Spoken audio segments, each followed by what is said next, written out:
Pinag-aaralan naman ng Justice Department ang magiging hakbang kaugnay ng naunang revelasyon ni alias Totoy na nakalibing sa Taal Lake ang mga patay na umanong missing sabungero.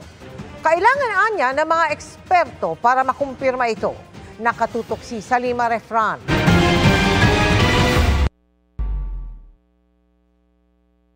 Nakabao na yan doon sa Taal Lake. Lahat yan. Killing supply, yung tie wire, pinipihit sa leeg.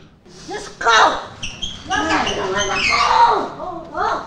Para makumpirma ang binulgar na yan ni alias Totoy na sa Taal Lake inilibing ang mga nawawalang sabungero, kakailanganin ng mga eksperto, ayon kay Justice Secretary Jesus Crispin Remulla. We will need technical drivers to do it kasi malalim din yan. And it's not easy to go into a lake bed to look for human remains. Bagaman hindi niya imposible ang kwento ni alias Totoy, maingat itong pag-aaralan. Kung walang trace talaga, it can be a credible story. When you vanish without a trace, then it must be somewhere where people have not been able to look. Baka hindi na titingnan pa yung lugar. Para kay Remulla, mahalagang mahanap ang mga buto, hindi lang para mapausad ang kaso, kundi para rin sa mga kaanak. To put to rest any doubts about the people we love.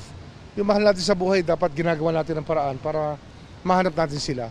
Kasi yung nawala ng parang bula, hindi maganda yun eh. Malaking development din, lalo't pagkawala pa lang ng 7 sabungero ang may kadikit na kaso na dinidinig sa 2 korte sa Maynila at San Pablo, Laguna. At para dyan, walang nakakulong sa 9 na akusado. Naka-bail yung iba at yung iba naman ay hindi pa charged.